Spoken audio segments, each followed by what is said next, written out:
los uniformes de béisbol eran bombache, ¿no? Y se usaban unos slides, que eran un par de almohadas que uno se ponía aquí en el glúteo, se amarraba aquí. Eso al mojarse pesaba mucho.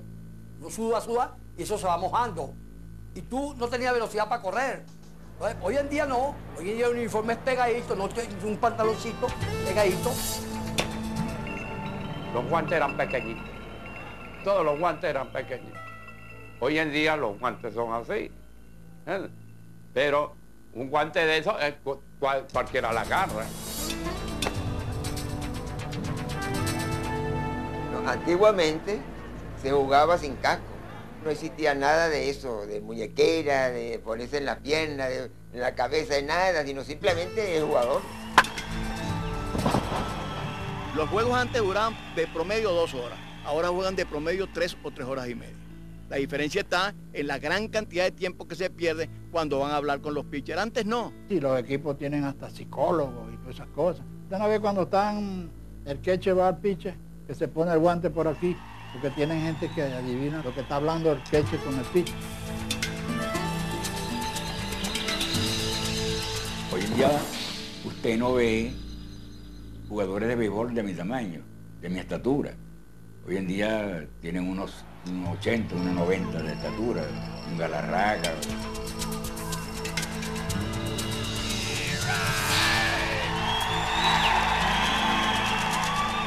Yo era delegado del Club Vencedores de Valencia, ¿no? Y los jugadores del Vencedores se hacían las pelotas y daban una cuota de 2 bolívares semanales los jugadores para el club.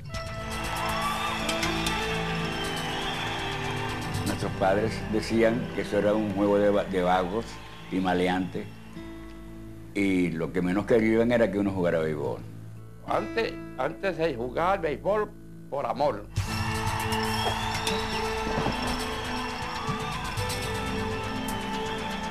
Y el pelotero tiene que ser guapo y pelear ahí, ¿no? Porque el béisbol es como una guerra, más nada. Ese es el béisbol. Una guerra disfrazada, sí señor. Hay que ganar como es lugar.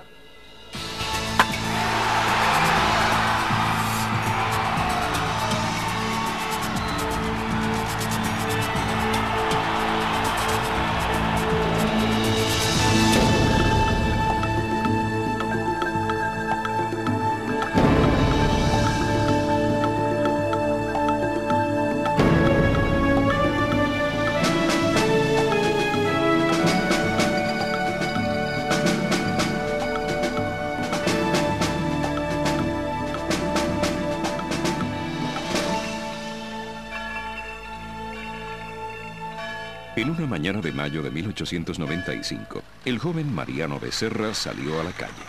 Una bandada de loros voló sobre su cabeza. Caminó hacia los diarios El Tiempo y El Pregonero con una nota que anunciaba el primer encuentro oficial en el país de un novedoso sport. El diario El Tiempo titulará equivocadamente aquella información como un match de ajedrez. Sus rivales del diario El Pregonero, ante tal confusión, destacaron con sorna: no, colega, el match es de pelota, el tiempo vive pelándose. El anunciado juego se celebró el jueves 23 de mayo a las 3:30 de la tarde, cuando se enfrentaron en los terrenos del Ferrocarril Central de Quebrada Honda la Novena Azul y la Novena Roja del Caracas Baseball Club, el único equipo de béisbol que existía para ese entonces en la capital. El umpire, Mr. Albert Cherry, administrador del ferrocarril, se colocó en el montículo tras el pitcher y lanzó por primera vez el grito "Play ball". Pero, ¿quiénes fueron estos pioneros? Unos estudiantes venezolanos que habían regresado de los Estados Unidos, donde jugaron a la pelota. Otros, jóvenes cubanos que habían salido de su isla por la guerra con España. Y los demás, caraqueños de diversos sectores sociales. ¿Y qué clase de juego es el béisbol?, pregunta un patiquín en la Plaza Bolívar. Es para gente inteligente, responde otro. Un sport científico. Y norteamericano, agrega un tercero. Para los que no asistieron a este primer juego oficial, la revista El Cojo Ilustrado publicó fotografías del equipo, un dibujo del campo y una explicación detallada del nuevo deporte.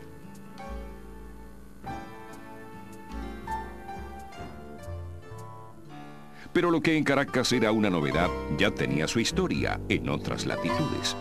50 años atrás, en el Elysian Fields de Nueva York, se había efectuado el primer juego de pelota, derivado de dos importantes deportes ingleses, el cricket y el rounders.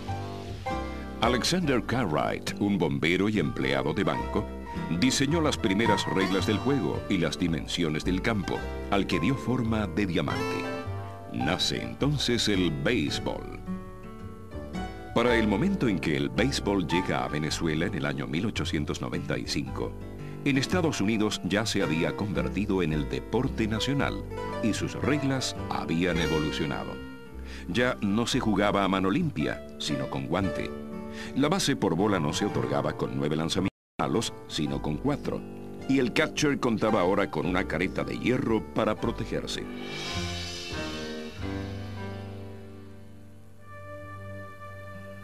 Con el nuevo sport, nuevas palabras. Hit, out, pitcher, strike se repiten con emoción en Caracas. Y antes de iniciarse el siglo XX, también se escucharán en ciudades como Valencia, Coro y Maracaibo. El béisbol está dando sus primeros pasos en una Venezuela todavía marcada por ejércitos regionales y caudillos, en donde una rebelión con suerte puede ser premiada con el poder, como la del general Cipriano Castro en 1899.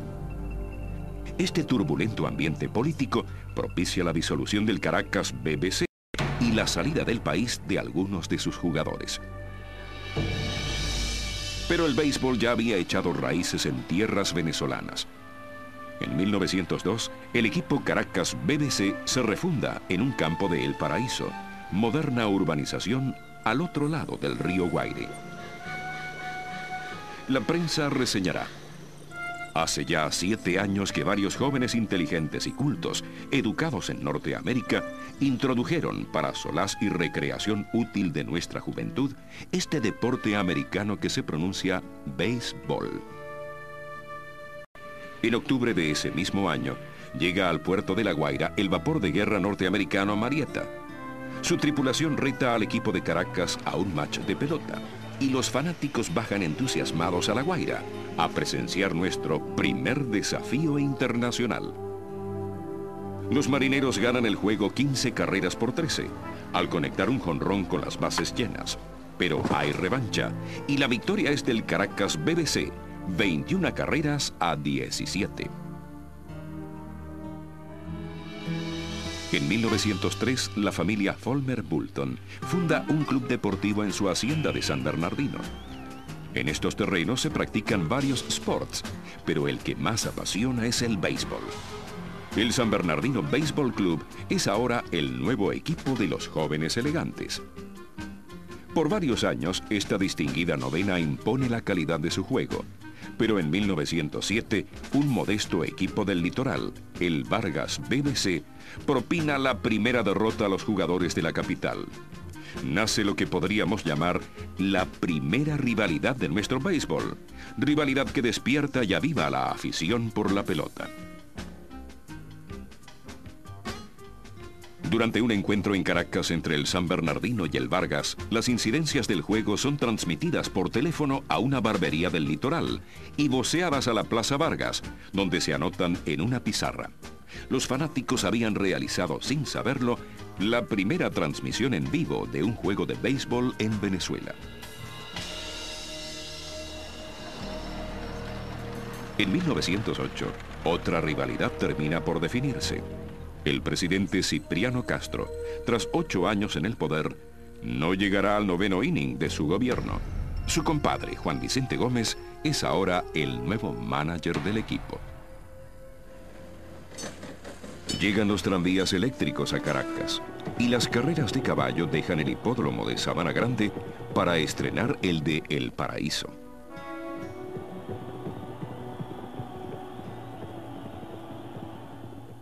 En esta urbanización nace también un novedoso club, donde los jóvenes impulsan el lawn tennis, practican el béisbol y están atentos a las innovaciones del momento.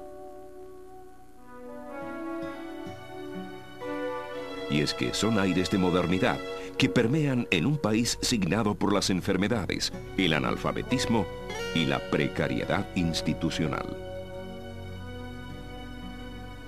Definitivamente, el béisbol es un símbolo de progreso para los venezolanos de entonces. Esto es mejor que el circo, la gallera, la cantina, el madillo, los avances de piedra, la crápula y otros tantos signos de barbarie y retroceso, reseña la prensa de la época. Al finalizar la primera década del siglo XX, ya se juega béisbol en casi todas las ciudades de Venezuela, de San Cristóbal a Porlamar, de Ciudad Bolívar a Maracaibo. Y las fiestas conmemorativas del centenario de la independencia inspiran los nombres de los nuevos equipos: Ricaurte, Páez, Vuelvan Caras, Santa Marta, Girardot, Independencia.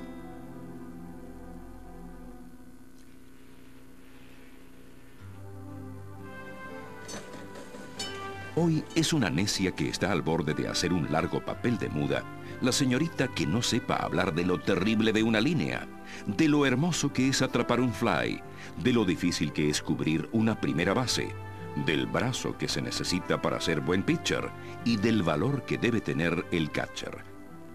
Este comentario de la prensa maravina de 1913 nos pinta el ambiente en el que se inauguraba el torneo de béisbol organizado por el empresario William H. Phelps en esta ciudad. Mientras tanto, en Caracas nace el equipo que impulsará la fanaticada y las rivalidades de nuestro béisbol durante la segunda década del siglo XX. Los Samanes, novena integrada por jóvenes de la sociedad caraqueña que cuenta con su propio campo de juego en El Paraíso. Los Samanes se mide con las mejores novenas de la capital y su enfrentamiento con el Girardot, equipo de origen popular, genera gran entusiasmo en la ciudad.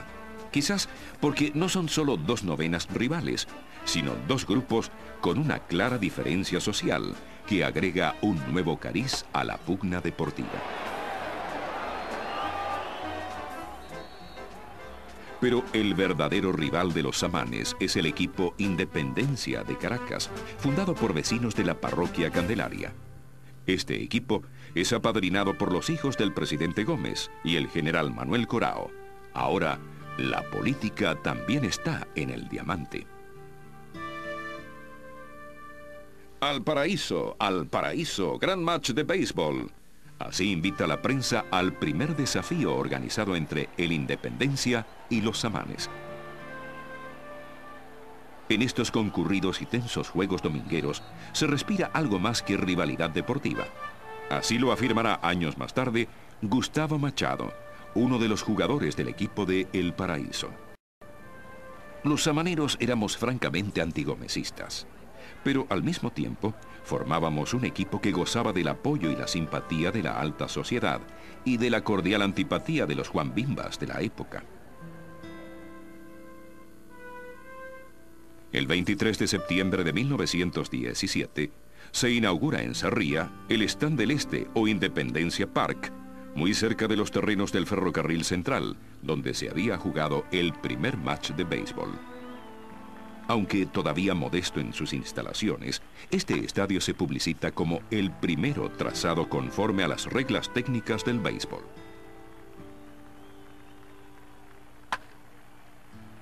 En abril de 1918, los grandes rivales del momento, Samanes e Independencia, inician una nueva serie de 3 desafíos, pero solamente se jugarán 2 y a casa llena. En ambos, el equipo Independencia resulta victorioso. Una nota publicada en el diario El Universal por el representante de los Samanes, Nicomedes Zuloaga, informa: el club que presido ha resuelto, por razones que es inútil exponer, no continuar los juegos del campeonato concertado, el cual, en consecuencia, considera ganado por ustedes. Los años de gloria de los Samanes habían terminado, y con ellos desaparece la marcada presencia de las élites en el béisbol venezolano. y al mismo tiempo se libera al gobierno de una disimulada oposición en el diamante deportivo. La visita del equipo puertorriqueño Borinquen Stars hará historia en nuestro país. Durante 3 meses se enfrenta a numerosas novenas de Caracas y del interior, revelando novedosas técnicas que elevarán la calidad de nuestro béisbol. Se introduce el pitcher de relevo. El manager deja de ser una figura decorativa y empieza a dirigir la estrategia de juego. Se aplican tácticas de bateo y corrido, y el uso de zapatos con spikes se hace común.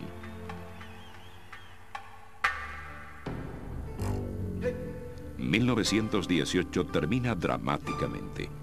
La gripe española cobra numerosas vidas en el país y la actividad beisbolera se paraliza temporalmente.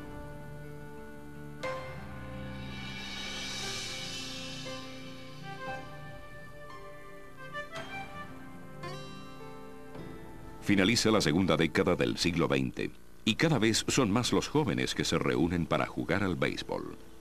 Nuevos diamantes se dibujan por todo el país, destacando el elegante campo de El Consejo Béisbol Club.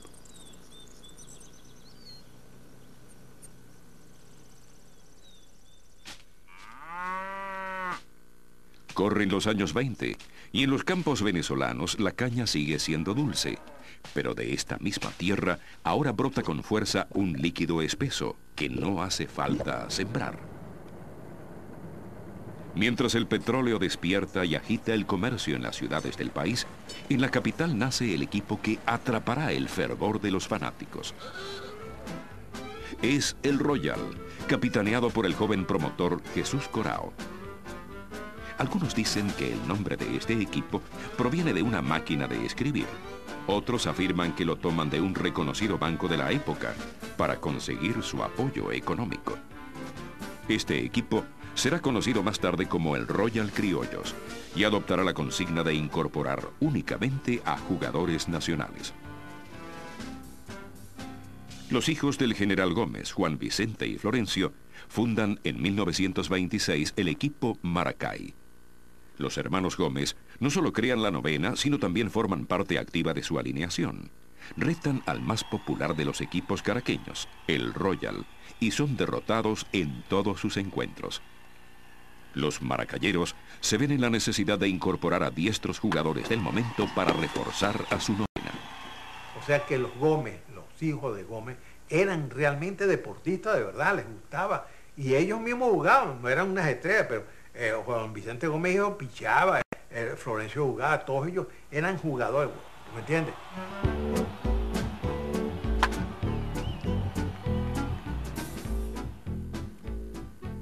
Pero en el país no solo se juega béisbol, otros deportes cobran auge en los novedosos clubes del momento. En los colegios, los jóvenes también lucen vistosos uniformes para practicar las actividades deportivas que incorporarán con entusiasmo a su forma de vida.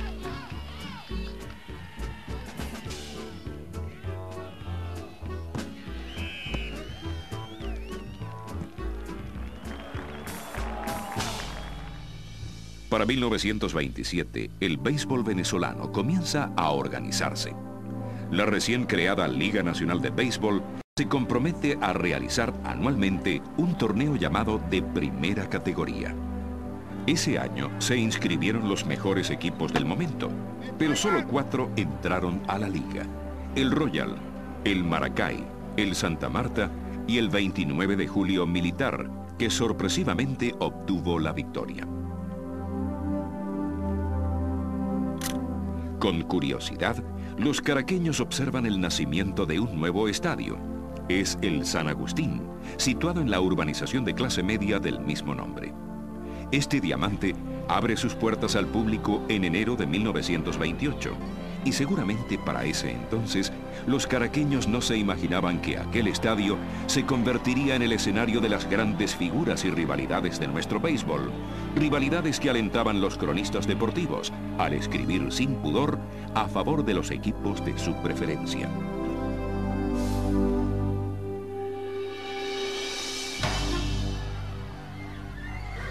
Febrero de 1928. Estallan tensiones en la sociedad caraqueña. Son los estudiantes los que rompen la calma gomecista. El clima de la ciudad se convulsiona. La actividad beisbolera se resiente en la capital y algunos peloteros se van a jugar al interior del país para mantenerse activos. Finaliza la década del 20 con la presencia en el terreno de juego de un equipo que sabrá sintonizar la fibra popular. Es el Magallanes, novena que había desaparecido al poco tiempo de su creación, en 1917, pero que ahora regresa para retar al popular Royal Criollos de Jesús Corao. Corao contestó que para enfrentarse a su novena, debían primero alargarse los pantalones, y el Magallanes así lo hizo. Incorporó al equipo una batería de primera línea, al pitcher estrella del momento, Balbino Hinojosa, y al catcher Manuel Pollo Malpica. Cuando finalmente se enfrentaron en junio de 1929, el pitcher Hinojosa masacró a los bateadores rollones, quienes nunca supieron de dónde venía la pelota. Porque el Balbino nació en Puerto Cabello y él tumbaba coco con piedra. ¿Había lo que tumbó un coco con piedra? La velocidad que tenía Balbino, horroroso. La rivalidad entre el Royal y el Magallanes comenzaba entonces a adueñarse de los fanáticos. Todo lo que era el Royal Criollo era de Sarria y el Magallanes era de calle, el lado oeste y este. Esas eran las rivalidades. Los Diablos del Magallanes ganan el campeonato de primera categoría de 1930 y al año siguiente es el Royal quien obtiene la victoria. La rivalidad es un hecho y los grandes duelos entre sus pitchers fortalecen la contienda. Y en esa época dominaba mucho el equipo que tuviera el mejor pitcher o los mejores pitchers. Eran los equipos que casi siempre salían adelante. La incorporación de jugadores importados en la pelota venezolana se populariza e intensifica durante estos años. Pero la entrada de los importados en Venezuela empezó antes del 31. Empezó el 27 con el campeonato del 27 que lo auspiciaron los Gómez. En el primer campeonato de béisbol que hubo, que fue en 1927, había 11 puertorriqueños, un cubano y un dominicano. Y de pronto apareció que Jesús Corao fundó un equipo en Maiquetía que se llamaba Caribe y trajo una pareja formidable. Esos jugadores fueron Pelayo Chacón y Cocaína García. Cocaína García, él nació en Manaca, en Cuba. Es el zurdo más grande que ha pasado por Venezuela como pitcher. Era bateador y pitcher. Cocaína García. Ese hubiera marcado todos los récords en Grandes Ligas. Para que lo sepa usted. Cocaína va a lanzar, el bateador alcanza la bola y gana la primera base. Cocaína al bate. Gana la primera y sigue hacia segunda. Se roba la segunda, se aporreó. Pero no fue nada. La década del 30 trae consigo otra novedad.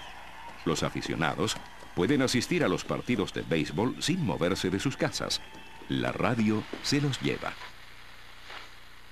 El primero a quien yo oí se llamaba Esteban Ballester, que era un cubano, que tenía una manera de transmitir muy pintoresca. Decía, partió el plato 5.322 pedacitos. Bueno, que en un strike por 300 la goma y partía el plato en 20.000 pedacitos.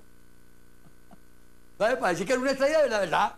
Era el locutor, le decían el loco Ballester, pero era famoso porque era disparatado, perifoneando. Nuevas voces se irán incorporando al staff de narradores, tanto en Caracas como en el interior. Abelardo Riding tenía una manera muy particular de narrar. Él le ponía nombres rimbombantes a la jugada. Decía, cuando dan un fly muy fácil de atrapar, ay, murió con un bombo perfumado. Y si daban un rolling durísimo que no lo podía agarrar nadie, venía rompiendo margaritas ese rolling. Viene la ola, viene el corredor, viene la ola, viene el corredor, ¡out en la goma! Pero entonces surgió Enrique Brafortique, Pablo Morales, el Negro Prieto, uno de los mejores y los más grandes de todos, que era Pancho Pepe Crocker. Eso es un fenómeno. No es porque haya jugado conmigo infantil, sino Pancho Pepe Crocker fue un hombre muy despegado de todo y de Guamao León fue alumno de él, lo ayudó mucho. Lanzamiento de Silva, le va a tirar a vuelta y el strike catado lo ponchó con una bonita curva hacia abajo. Buena curva, quebró en el mismo centro de la OMI, es el primer out del inning. Si el presidente Gómez satisface su afición por los toros con la maestranza de Maracay, su hijo, el coronel Gonzalo Gómez, hace lo propio con el béisbol. Construye el estadio de La Quebradita, en el pueblo vecino de La Victoria, y crea el equipo Concordia, que escribirá importantes páginas en la historia de nuestro béisbol. Tenían los mejores jugadores, no solamente venezolanos, sino puertorriqueños, dominicanos y cubanos. Se trajo a Silvino Ruiz, que era un pitcher estupendo. Se trajo a Tetelo Vargas, que para mí ha sido uno de los más grandes jugadores que ha dado República Dominicana. Y trajo como pitcher a una luminaria que se llamó Martín Dihigo. Eso era un pelotero de clase excepcional. Sin embargo, el trabuco del Concordia no arrancó con buen pie. ¿Qué sucedió? Que el Caribe le ganó. Perdió el primer juego del Concordia, lo perdió con el Royal 3-1, pichando Hinojosa del Royal. Perdió con Cocaína García. Y entonces el coronel Gómez, o mejor dicho, Gonzalo Gómez, furioso, le cambió el nombre al Concordia. En el próximo juego que se presentó el Concordia decía Buchipluma, en vez de Concordia. Buchipluma nomás, ese eres tú, Buchipluma nomás. Es decir, este es un club que yo formé para que sea campeón y lo que hace perder. Y le puso Buchipluma. Y hay fotografía con el nombre Buchipluma. En 1934, el cubano Martín Dihigo lanza todos los juegos del Concordia y el equipo gana invicto el campeonato nacional. Pero Gonzalo Gómez aspira a algo más para su novena. Lleva al Concordia a una gira por el Caribe, en donde obtiene numerosas victorias, convirtiéndose en el primer equipo criollo que triunfa en el exterior. Todavía en esos años, los juegos de béisbol eran celebrados solo los domingos y algunos peloteros rotaban entre los equipos del centro y el occidente del país. Los peloteros en un año jugaban en 2 campeonatos. Y así observamos cómo Luis Aparicio, el grande de Maracaibo, está 20 años yendo y viniendo. Caracas-Maracaibo. Mientras los mejores peloteros participaban en estas 2 ligas, muchos otros jugadores improvisaban partidos por todo el país, en descampados o estadios de rústicas instalaciones. El calor no era impedimento para que un público numeroso y variado asistiera a estos entretenidos match domingueros. Cualquier campo era bueno para jugar a la pelota, pero en Caracas los terrenos de Catia eran los más populares. Había un sitio llamado la Alcabala de Catia, por ahí nací yo, ¿no? Pero todo eso era, perdona la frase, era monte y culebra. Toda la gente iba por ahí a jugar, a divertirse con las pelotas de pabilo y todas esas cosas. Ahí había un tal Betancourt que le decíamos el Caimán, porque ahí todos los peloteros que venían aquí a reforzar los equipos en profesional jugaban en las Caimanes de los lunes, esos eran todos los lunes. Eso se llenaba de lado y lado, como iba un juego de pelota, un stand.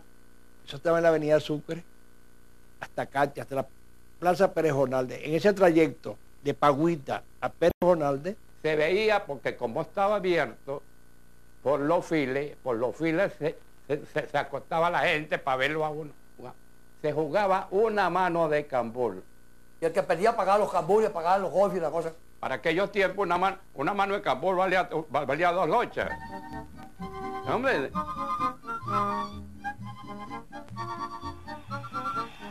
Si en Caracas el Magallanes y el Royal Criollos avivan la afición, en Barquisimeto los equipos Japón y América protagonizan otra fiera rivalidad.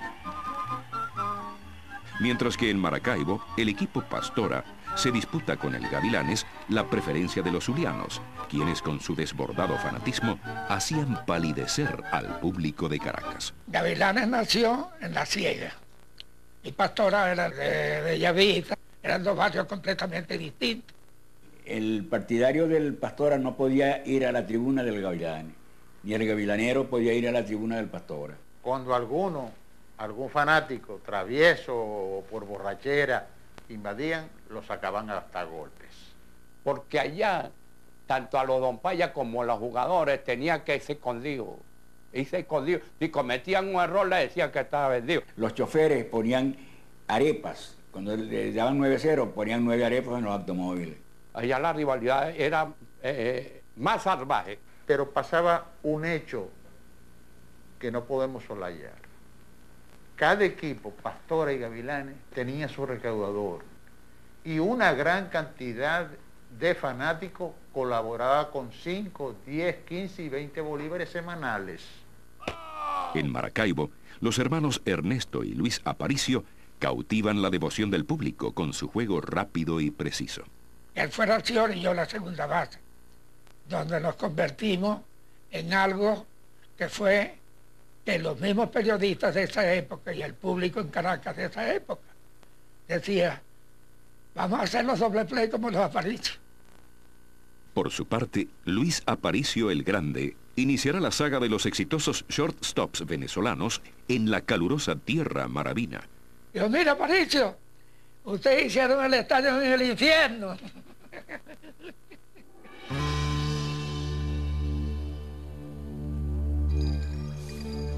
La muerte del general Juan Vicente Gómez cambia el rumbo de la vida nacional. El nuevo gobierno genera entusiasmo y expectativa en los ciudadanos y el país inicia su indetenible proceso democrático. A mediados del año 36 se reinician los juegos de béisbol en el Estadio San Agustín y el general Eleazar López Contreras los respalda con su presencia. Seguramente el presidente intuía que las masas tendrían un mayor protagonismo en la política nacional. Es también en 1936 cuando se comienza a jugar béisbol los sábados y los fanáticos se las ingenian para no perderse la actuación de sus ídolos en el terreno de juego.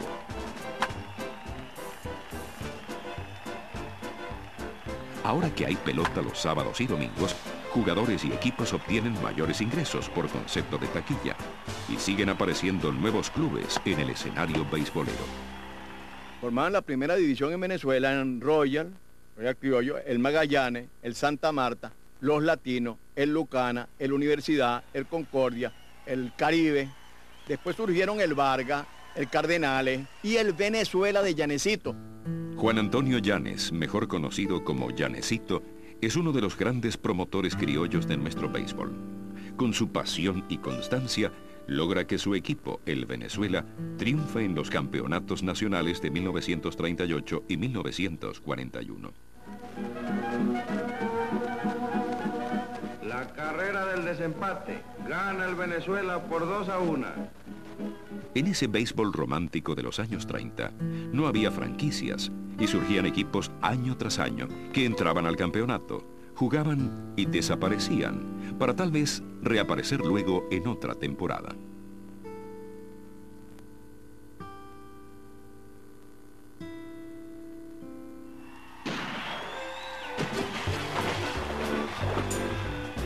La actividad deportiva va teniendo mayor acogida en la sociedad venezolana y será común que en estos años un mismo atleta destaque en diversas actividades. Son los llamados deportistas all-rounders. De aquellos días quedarán en la memoria nombres como Teo Capriles, Roberto Olivo, Leopoldo Márquez, Chiquitín Etegui y Cristina Egui. El llamado béisbol de primera categoría o primera división no tenía claros sus límites con el béisbol amateur y el béisbol profesional. En los años 30 y 40, el béisbol venezolano tenía primera división, donde jugaban peloteros amateurs o venezolanos que no recibían sueldos sino viáticos y profesionales extranjeros, con muy pocos venezolanos que eran tan estrellas que sí le pagaban sueldo. Se está jugando en el Estadio del Lago del 33 al 39 en base a porcentaje. Sacados los gastos, se repartía. Por ejemplo, Luis Aparicio, el Grande Maracaibo, cobraba porcentaje doble. En el año 38, con Vencedor de Valencia, hicimos un trato de que en vez de pagarme, me pasaban materiales para una casa que estaba haciendo yo. No eran realmente profesionales porque no se dedican exclusivamente al béisbol. Profesionales o no, los jugadores de primera categoría gozan de la estima de la fanaticada, mientras que el béisbol amateur se desarrolla con intensidad por todo el país. En los campos petroleros y en las principales ciudades, los juegos interobreros incorporan a nuevas generaciones al juego de pelota. Los Sapos eran un equipo muy popular, que era dirigido por un barbero, que se llamaba Luis Carvajal y todo el mundo le decía Baroni. él reunía a todos sus amigos y jugábamos partidas lo que llaman caimanera, y ahí jugábamos también hasta el interobrero. El Mono Zuluaga y Gustavo Former jugaban también en el equipo interobrero de los Sapos y fuimos campeones nacionales. El Mono era pitcher, la primera base era Gustavo y yo era la segunda base. Cuando yo empecé a jugar con los Sapos me fueron subiendito en el line-up hasta que por fin, yo no sé si tú te acuerdas, chiquitín, No, pero yo cuarto bate. cuarto bate. Él era el jovencito, el más joven de todos, pero era el más grande de todos. Y entonces cuando ganamos el primer juego nos dijeron, trajeron un americano. Fueron muchos los peloteros criollos que escribieron la historia de nuestro béisbol en la década del 30, pero dos de ellos los representan con honores. Caraqueño de la Candelaria, Alejandro Carrasquel fue un pitcher de bola rápida, con fuerte temperamento, al que llamaban el Patón. El 23 de abril de 1939, vestido con el uniforme de los senadores de Washington, Carrasquel se colocó en el montículo y enfrentó a la leyenda del béisbol norteamericano, Joe DiMaggio, para así convertirse en el primer venezolano en jugar en las grandes ligas. Debutando el 23 de abril de 1939 frente a los Yankees, nada menos. Y Yankees que tenían 3 hombres en base y nada menos que bateando Joe DiMaggio y lo dominó con un fly. Y pichó ese día buenísimo porque pichó 5 innings, le hicieron una carrera y se convirtió en un pitcher de primerísima categoría.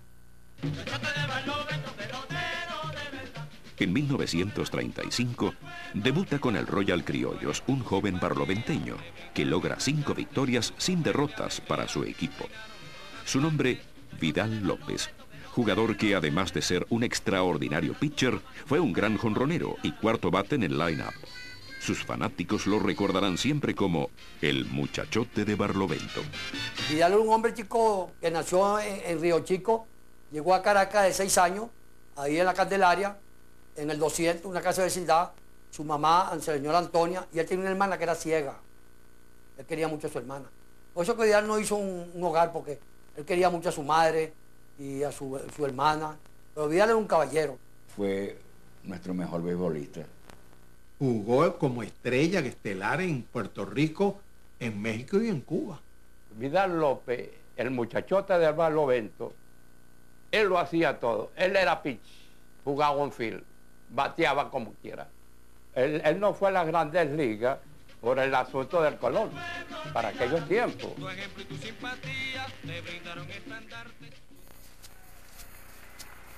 En Venezuela había por costumbre, en el momento en que iba a empezar el juego, salían los umpires a ocupar su posición. Y entonces cuando empezaba a pitar la gente, Sí. A pitarlo, antes de empezar el juego. Uno y otro, de los dos bandos. Todo umpire, al entrar al terreno, el público le grita. Lo abuchea, pues.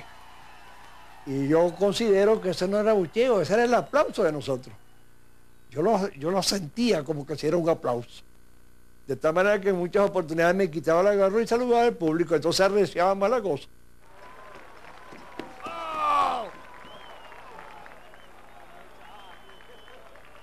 Desde las páginas del diario La Esfera, el cronista ABJ se queja del mal comportamiento de los fanáticos que apuestan su dinero a si la próxima será bola o strike.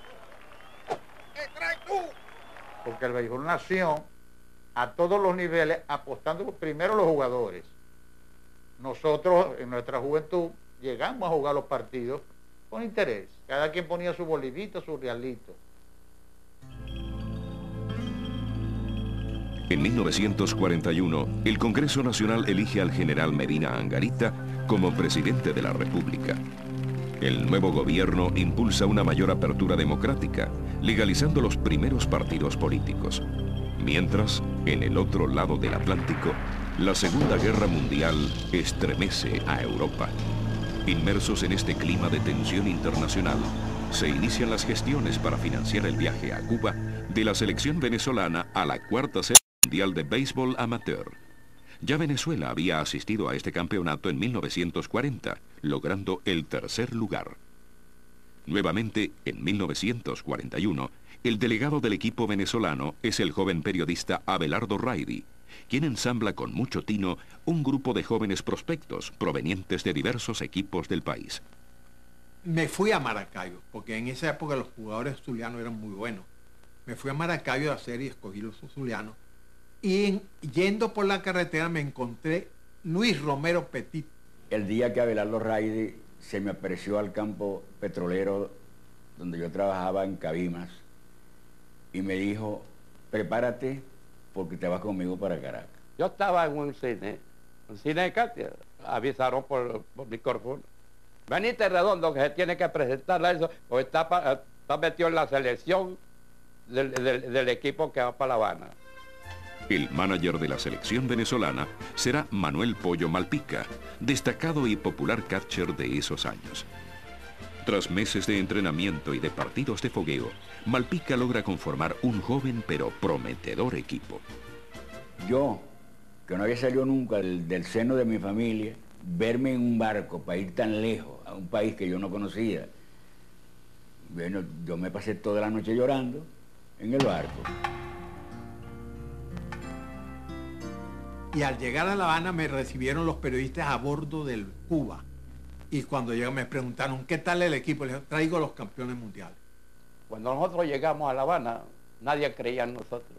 Había un periodista que decía, Cuba campeón, pero ojo con Venezuela. En el estadio La Tropical de La Habana, 9 equipos se enfrentarán. La selección cubana es la gran favorita de la serie por los triunfos obtenidos en 1939 y 1940. El 41, yo le gané a Estados Unidos, fue uno de los juegos clave para poder llegar contra Cuba. Venezuela sale airosa en la mayoría de sus encuentros. 6 juegos ganados y 1 solo perdido. Pero ahora le toca enfrentarse al equipo cubano, que encabeza la serie. El 17 de octubre, Malpica nos reunió en el hotel para explicarnos que íbamos a jugar contra 27 jugadores, 4 dompayas y 30.000 personas. Y nos dijo que quién quería pastillas para los nervios. El equipo de Venezuela, apoyado en su pitcher, el Chino Canónico, sorprende a los cubanos y triunfa 4 carreras por 1, empatando así la serie. Un nuevo juego se hace necesario para definir el campeonato. Entonces vino el partido definitivo, pero se tenía una gran confianza en Canónico. Para mí, el mejor pitcher que nosotros llevábamos era Domingo Barbosa. Un gran pitcher, pero no tenía, como dices, el talento del chino, la paciencia del chino, la viveza del chino para pichar. El coronel Mariné, delegado de la selección cubana, cree ciegamente en su equipo y quiere jugar de inmediato. Por su parte, los delegados venezolanos buscan retrasar la fecha del juego definitivo para darle descanso a su pitcher, el Chino Canónico. Resulta de que Jaime Mariné quería que jugáramos el día siguiente, pero el delegado Abelardo Rayde se puso en contacto con Jesús Corao para allá y para acá para ver cómo solucionaban el problema. Un momento dado, cuando ya Abelardo calculó que pasaban 5 días, bueno, Venezuela está dispuesta a jugar cuando ustedes quieran. Yo pido que sea el 22 de octubre. Mariné, que es un hombre prepotente, da un golpe en la mesa y dice, Cuba no le tiene miedo a nadie, jugamos el 22. El 22 de octubre de 1941, La Habana y Caracas están paralizadas para escuchar la transmisión del juego definitivo. El presidente Medina suspende el Consejo de Ministros y los comercios anuncian el cierre de sus puertas a partir de las 2 de la tarde. Al llegar al estadio, 35, 40 mil personas arriba gritando en contra de nosotros, imagínense, pues la cosa no fue tan fácil. El estadio La Tropical está lleno a reventar con fanáticos cubanos que arden por ver el triunfo de su equipo. Hacen de todo para que el Chino Canónico pierda el control. Pero el pitcher venezolano no se desconcentra y sorprende a los cubanos con el lanzamiento llamado Knuckleball, una curva lenta que cae al final de su recorrido. Los bateadores de Cuba eran bateadores fuertes. La bola recta ellos la destrozaban. Entonces yo empecé a pedirle esa knuckleball que lo zumbaba muy bien. Ya de tanto que le pedía eso, se me acercó y me dijo, me vas a acabar con el brazo. Y yo, pero tú vas a acabar con ellos. Y yo estaba calentando, yo estaba deseando que le cayeran a palo Canónico para yo entrar a pichar. Esa es la incapacidad mía. Yo decía ahora que le entren a palo para yo entrar a pichar, porque yo quería ganarle a Cuba. Son cosas que uno, la inocencia. Ampara Dios. El pitcher de ellos, que era Marrero, él era muy descontrolado abriendo juegos. Después que ese hombre se calentaba ese brazo, para darle un hit era difícil. Pero Corrado Marrero no vino bien así, descontrolado. Ahí lo agarramos en el primer inning. Le hicimos las carreras. La novena de nosotros era mejor que lo de Venezuela. Lo que pasa es que los venezolanos jugaron muy bien y Canónico no dejó batear a los cubanos. El juego termina 3-1 a favor de Venezuela. Ahí sí creyó la gente en nosotros. Cuando hicimos el último out, ese público, esos 35.000 personas que estuvieron gritándonos, se volcaron al terreno y nos aplaudieron y nos cargaron y nos victoriaron. Nosotros celebramos el campeonato 2 veces en La Habana. La primera vez porque estábamos empatados y la segunda vez porque fuimos campeones de verdad. Nos fuimos a un cabaret llamado El Edén Concert. Nosotros, bueno, fuimos a todos los cabarets, pues. Ponte a pensar. Pasamos un imperio. Y al saber que el equipo de Venezuela era campeón mundial y estaban allí, mandó cerrar las puertas del cabaret, que no entrara más nadie, que aquello era para nosotros solos. Qué mantequilla, ¿no?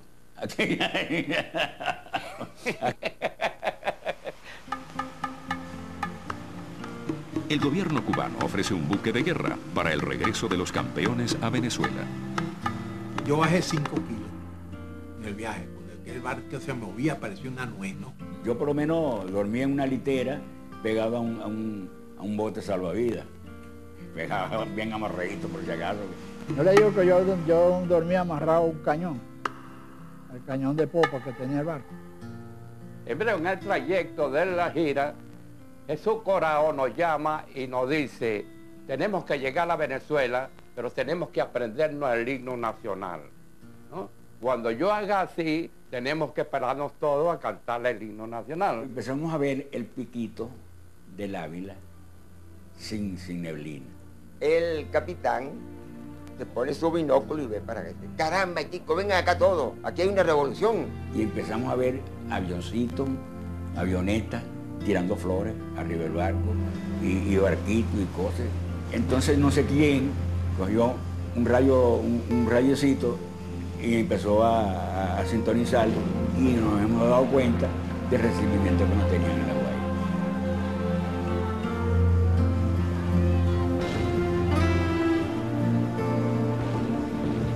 Cada quien salió corriendo para su camarote a ponerse sus mejores prendas que traía, pues.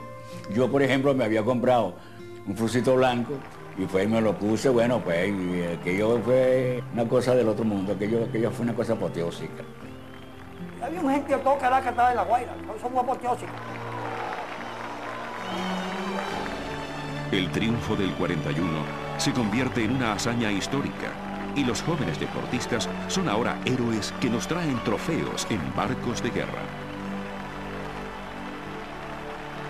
En el recorrido de La Guaira a Caracas, miles de venezolanos acompañan con sus aplausos a los nuevos ídolos del país. Al llegar al Estadio Nacional de El Paraíso, una multitud espontánea y generosa le rinde homenaje a los campeones, y al caer la tarde, el poeta Andrés Eloy Blanco les dedicará un emotivo discurso a la luz de una vela.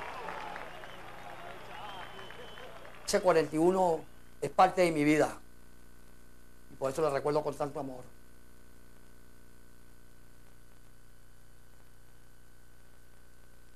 El éxito del año 41 tiene importantes y diversas repercusiones en el béisbol venezolano.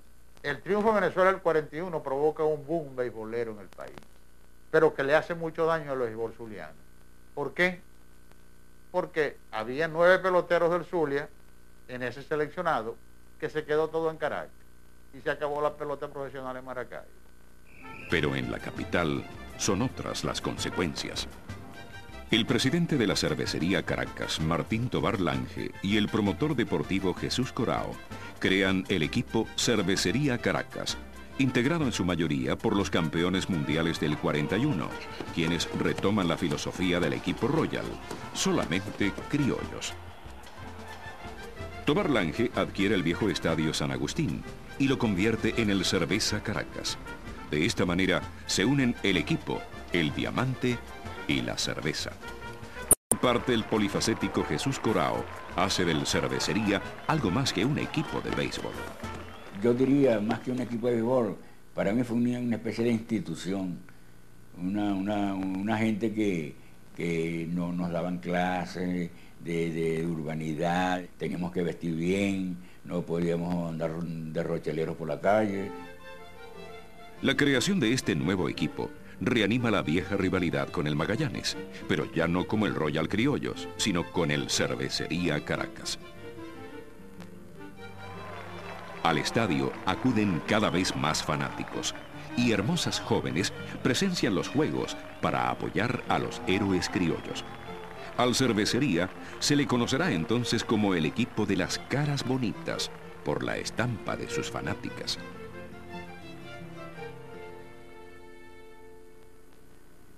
La victoria de Venezuela en Cuba preparó el terreno para que la Serie Mundial Amateur del 44 se celebrara en Caracas.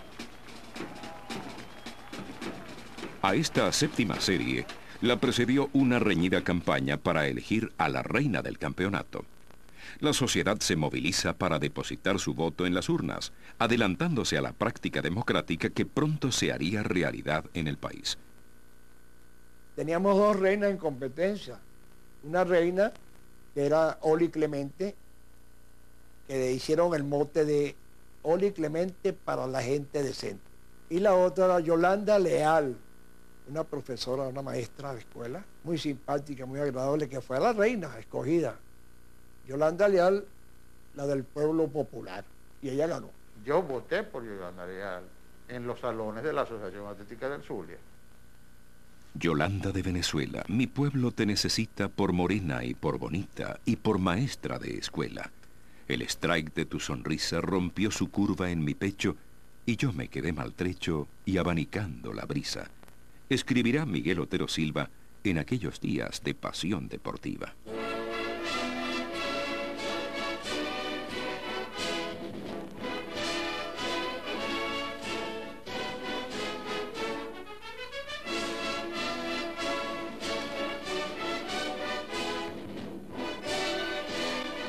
El 12 de octubre de 1944 se inaugura en Caracas, capital de Venezuela, la séptima Serie Mundial y comienzan los eventos. ¡Play ball! Los fanáticos concurren masivamente al estadio Cerveza Caracas. Y es que por primera vez en Venezuela se celebraba un acontecimiento deportivo de tanta envergadura. 37 juegos fueron necesarios para definir este campeonato. El encuentro entre Santo Domingo y Puerto Rico ha sido de los más emocionantes, obteniendo Puerto Rico un estruendoso triunfo con una anotación de 2-0. El público saca en hombros al pitcher borinqueño. Ahora Venezuela al bate y el primer jonrón de la serie es conectado por Bento, a quien aclaman miles de espectadores. Sus compañeros le tributan un homenaje en el home y Bento posa para los fotógrafos mientras la ovación continúa. Venezuela ganó 13-3. Oscar Prieto y Piñero Rojas transmitiendo por Radiodifusora Venezuela. El público aplaude el empuje de Nicaragua, que no es suficiente para superar a Cuba, que gana 6-3. Y un servidor de ustedes, Enrique Vera Portí, que transmite las incidencias de la Serie Mundial que se realiza en Caracas con verdadero y grandioso éxito. Juegan Cuba y Venezuela. Desde el amanecer, largas colas de automóviles llenan las calles adyacentes al estadio. El lleno es total. La dirección de Venezuela envía al box al glorioso vencedor de México, Luis Zuluaga. Adolfredo González conecta su segundo home run en el juego, estableciendo un récord en series mundiales y asegurando el partido para Venezuela. Con un lleno total, colmado hasta el popular Cerrito, México y Venezuela, empatados en el primer lugar, se baten por el campeonato mundial. Y en el inning número 12, Bracho anota la carrera del triunfo para Venezuela, quien gana el primero de la serie final, 10-9. Venezuela no solo obtiene el título de campeón mundial amateur en 1944, sino también logra el triunfo el siguiente año. completando así una tríada de victorias que se había iniciado en 1941 en La Habana.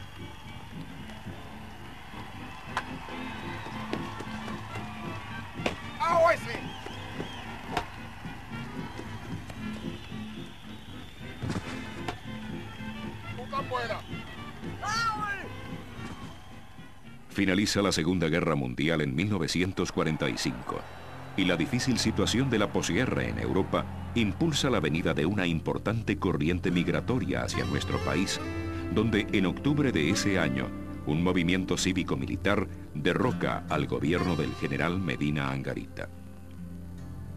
La política toma las calles y se anuncian elecciones, mientras que en el campo, con la ayuda de un nuevo producto, el DDT, la malaria comienza a ser erradicada. También en 1945 termina la primera etapa de la historia de la pelota en Venezuela, ya que al año siguiente, el béisbol de primera categoría se convertirá en béisbol profesional.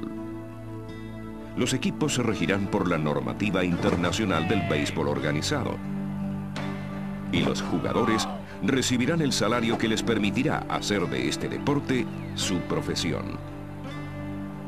Comienza así lo que podríamos llamar la etapa adulta de nuestra pelota, que se desarrollará con pasión a lo largo de todo el siglo XX.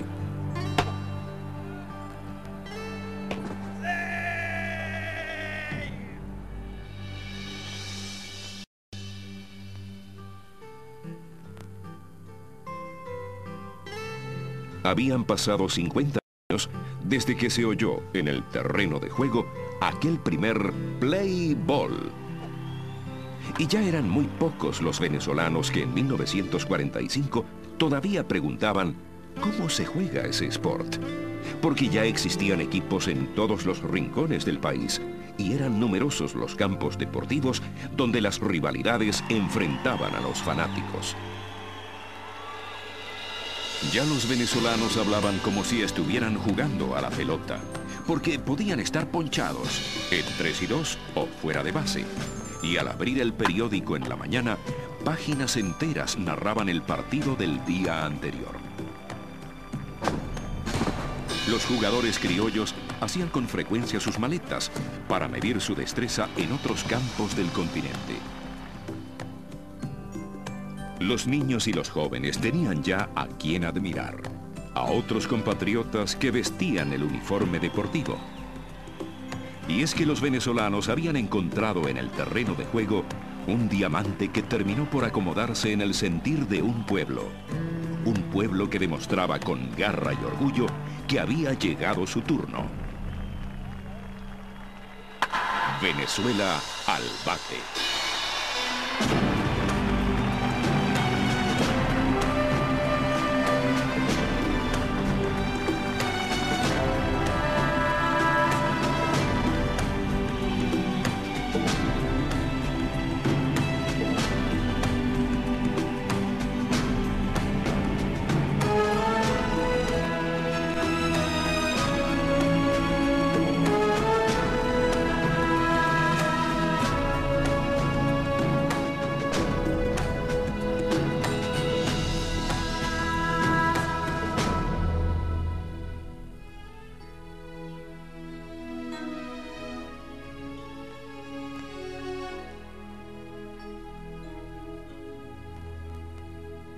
En el 1932 juego mi primer campeonato infantil.